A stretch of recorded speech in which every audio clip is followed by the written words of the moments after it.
Kembali bersama kami, pemirsa. Science Forensic sedang bekerja, namun kini mata masyarakat tertuju penuh pada transparansi prosesnya. Ketika kejanggalan demi kejanggalan dibongkar, pertanyaannya bukan lagi sekedar siapa pelakunya, melainkan siapa saja yang pasang badan. Nah, di sisi lain, jangan sampai publik tersedot habis perhatiannya pada kematian Sutrimo hingga melupakan perkara utama, yaitu sekali lagi, dugaan korupsi dan TPPU yang menjerat Febri Adriansyah. Dan kita langsung masih bersama panel saya, ada Mbak Cassandra, Pak Arianto juga, Bang Darmawan dan juga Bang Andi. Saya ke Bang Darmawan. Bang, klien Anda kan tadi, sekarang dugaannya TPPU dan korupsi.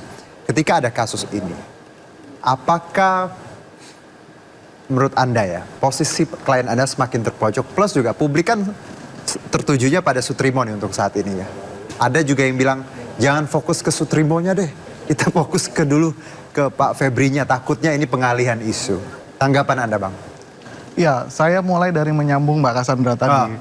Jadi kemungkinan-kemungkinan itu justru memperkuat fungsi kita membutuhkan hukum. Ya. Kenapa? Karena hukum bicara tentang kepastian. Jadi kalau memang ada satu peristiwa, kita serahkan pada hukum agar dia pasti. Nah, makanya tadi kemungkinan-kemungkinan tadi tidak boleh kita jadikan kesimpulan. Nah, saya juga menanggapi Mas Ardi bahwa spirit kita dalam penegakan hukum, kita mendorong agar Polri profesional, agar satu peristiwa itu bisa disampaikan dengan baik, tidak boleh kemudian menjadikan kita jumping conclusion dong. Gitu. Pak Arianto tadi sudah benar tuh bahwa harusnya kita tertib dulu nih cara berpikirnya, ditemukan dulu sebab kematiannya apa. Gitu. Ini kita sedang mencari itu, lalu tiba-tiba kita sudah lompat kepada jangan-jangan ada hubungannya dengan ini, jangan-jangan ada hubungannya dengan itu. Nah, saya pikir hukum harusnya tidak bekerja demikian ya, dan menurut saya kita semua bersabar untuk sama-sama, kami juga berada di posisi yang sama untuk menunggu ini gitu. Proses ini akan menunjukkan kita apa fakta sebenarnya gitu, dan lagi-lagi harapan kami ini tidak menjadi spekulasi dan tuduhan-tuduhan yang bukan-bukan. Gitu. Kalau Bang Andi bahwa kasus ini jangan sampai tadi mengaburkan substansi utama kasus mega korupsi. Walaupun kasus ini mungkin nantinya ya kita tidak tahu akan berkaitan ataupun tidak. Anda melihat bahwa publik juga harus hati-hati melihat kasus ini plus juga kasusnya Pak Febri. Ya, kalau ini ada kaitannya, ini ada kaitannya, justru itu berisiko terhadap membuat terang kasus dugaan korupsi yang dilakukan oleh Pak Febri, begitu kan? Artinya apa? Yang dilakukan, yang terjadi terhadap Pak Sutrimo itu adalah penghilangan saksi, gitu ya, penghilangan saksi.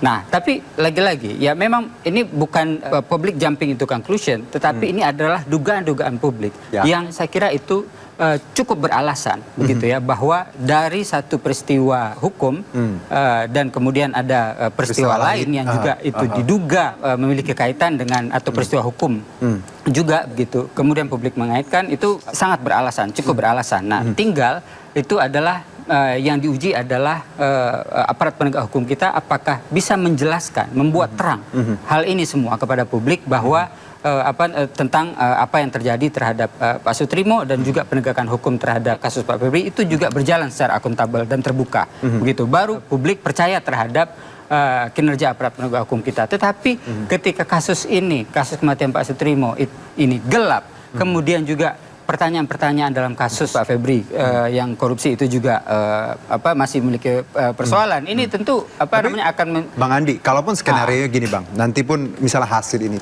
anti klimaks lah, beliau misalnya mati memang ada penyebab penyakit atau apa wajar.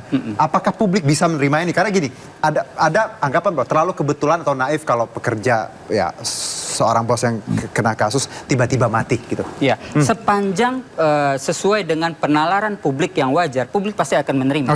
Gitu. Tetapi kalau penjelasan tersebut itu terlalu bertentangan dengan logika publik, akal sehat publik, saya kira itu publik akan terus mempertanyakan. Ini scientific base perlu sekali ya, untuk tadi tahu bagaimana hasil ekshumasi ini. Baik, Pak Arianto, bahwa ya kita kan wajar publik punya anggapan seperti itu. Polisi juga sudah melakukan ekshumasi. Anda melihat bahwa pun nanti prosesnya kan memang 2 minggu, 3 minggu ya, kan kita tahu ekshumasi itu. Kalaupun nanti anti klimaks Pak, bahwa sebenarnya yang tim ini juga tim-tim yang profesional ya Pak, gabungan seperti itu. Jadi memang bisa dijamin bahwa hasil ekshumasi nanti memang independen dan transparan ya Pak ya. Tanggapan Anda Pak? Ya, jadi begini, saya kemarin melihat satu poin yang saya jawab yang belakangan ya. Ya. Saya kemarin lihat pengumumannya itu, waktu ekshumasi itu, mengundang dari pakar-pakar luar kan. Nah ini suatu kemajuan menurut saya, bahwa polisi itu terbuka, tidak dicurigai ya, menggunakan standarnya sendiri seperti yang digugat oleh si Rismon itu kan. Nah ini sudah bagus itu.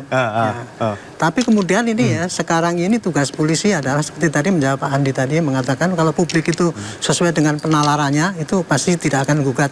Kalau bagi saya ini menjadi tantangan dari polisi ya. Polisi sekarang itu sudah menemukan target ini Pak. Targetnya adalah suatu penyidikan kasus pembunuhan atau pembunuhan yang direncanakan. Ya. Untuk mengumpulkan itu tuh sebenarnya berat banget Pak menurut saya ya. Bukti-bukti itu. Nah, tapi polisi sudah berani mencanangkan itu. Berarti polisi sudah menantang ya tugas ini akan diterangkan sejelas-jelasnya Pak mengenai apakah ada kasus ini suatu pembunuhan atau tidak.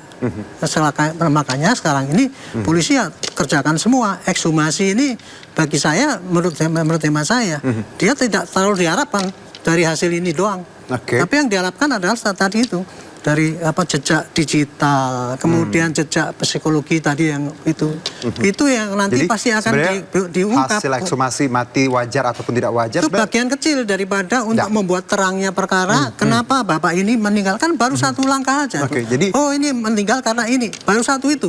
Tapi siapa yang melakukan butuh butuh keterangan digital yang lain. Jadi kita bisa tadi ya Pak, trace digital itu yang lebih kuat sebenarnya. Ya digital, kesaksian. Dan satu lagi saya berharap mudah-mudahan ada nanti justice kolaborator. Baik. Sehingga bisa menambah. Ini kasus di kasus Sambo dulu itu terungkap karena ada justice kolaborator yang bisa meringankan penyidikan itu sehingga lebih singkat. Itu kira-kira bayangan saya. Baik, Mbak Cassandra, singkat Mbak. Ini kan dua kasus besar beriringan seperti itu ya Mbak ya. Plus juga ya kebetulan itu ada di sini seperti itu. Walaupun masih kita cari nanti scientificnya, digitalnya, semuanya base-nya. Apa yang publik harus pahami Mbak ketika dua kasus besar ini secara tidak langsung berkaitan dan mengarah ke dugaan yang ada seperti itu? Baik, saya kira kita semua harus memastikan bahwa ada dua peristiwa yang berbeda dan tentu saja dua peristiwa ini harus betul-betul dibuktikan unsur pelanggarannya, unsur kejahatannya, unsur pelanggaran hukumnya gitu ya. Nah, lalu kemudian apabila nanti ada keterkaitannya baru itu bisa menjadi penjelasan yang lebih besar untuk masyarakat.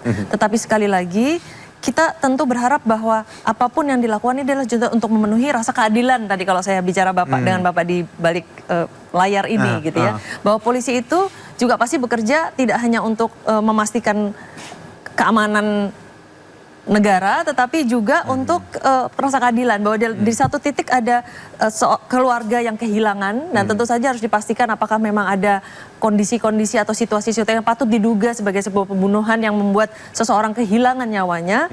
Lalu sementara di satu titik ada kasus yang lain gitu. Saya berharap bahwa sekali lagi proses penyelidikan apapun dan proses hukum yang terlibat ini tentu harus dilaksanakan secara semaksimal mungkin. Sedikit aja. Siap. Susah nggak sih kasus ini?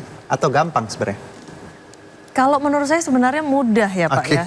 Tadi kan Bapak harusnya dari awal sudah ada pernyataan atau sudah ada, tapi mungkin agak terlambat gitu ya. Baik, Pak Arianto, gampang nggak sih ini Pak sebenarnya? Susah? Saya kira susah ya untuk menerangkan, karena butuh keterangan yang banyak sekali itu, dan keterangan itu sudah terpendam. Baik, berarti dengan kata lain gampang-gampang susah. Tapi nggak ada yang nggak mungkin kalau Tuhan sudah merestui ya Pak ya. Nah kita sekarang Bang Darmawan dan juga Bang Andi dan juga Mbak Cassandra dan Pak Arianto ini kita masuk ke sesi quick fire ya. Ini quick fire boleh kita tampilkan dulu quick fire seperti apa.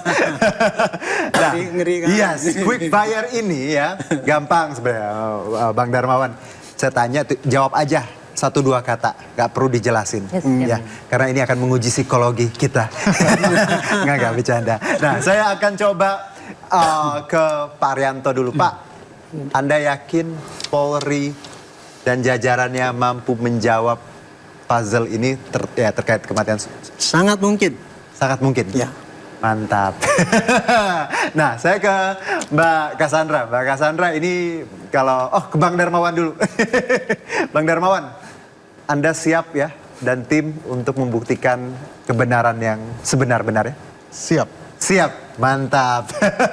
Nah, kalau ke Mbak Cassandra, Mbak, ini saya harus baca nih. Apakah dugaan kebohongan di awal kasus ini sudah terlalu kasat mata, Mbak? Kebohongan siapa? Nah, saya tidak tahu. Oh. Karena kembali lagi harus dijawab nih, kebohongan siapa yang berbohong di sini kan. Jadi baru bisa dijawab. Nah, Oke. artinya berarti jawabannya adalah tergantung siapa yang ditanyakan. Oke, nah kalau ke Bang Andi, Bang, ini Polri hari ini seberapa percaya Anda dengan Polri dengan penanganan kasus ini? Dalam kasus ini Iya, Sutrimo. harus tuntas. Harus tuntas. Percaya nggak? Itu konsekuensinya terhadap kepolisian sendiri. Tekanan dari publik adalah ini harus tuntas. Baik. Kira-kira begitu. Oke, tepuk tangan untuk kita semua. Terima kasih. Saya hargai semuanya pendapatnya ya. Karena gini, kita tadi equality before the law ya, bersama depan hukum ya. Baik itu siapapun yang ada dalam proses ini. Terima kasih semuanya sudah berpendapat dan juga memberikan kita masukan. Dan semoga pemirsa yang nonton ini juga makin pinter, makin bijaksana dalam menentukan tadi asumsi ataupun ya tadi kebijakan dan hal-hal lain, biar kita sama-sama kawal kasus ini, biar yang benar memang harus benar dan yang salah memang harus salah. Dan pemirsa, kematian almarhum Sutrimo adalah ujian narasi forensik, sementara proses hukum dugaan korupsi dan TPPU yang dihadapi Febri Adriansyah ada ujian integritas kekuasaan. Keduanya ini nggak boleh saling mengaburkan. Dan terima kasih kepada narasumber kita. Saya Harjuno Syaputra undur diri. Terima kasih. Sampai jumpa di arena politik. Terima kasih. Tepuk tangan untuk kita semua. Terima kasih. Pak. Terima kasih. Mbak Cassandra, terima kasih banyak. Jadi yang Bang. bohong, Pak.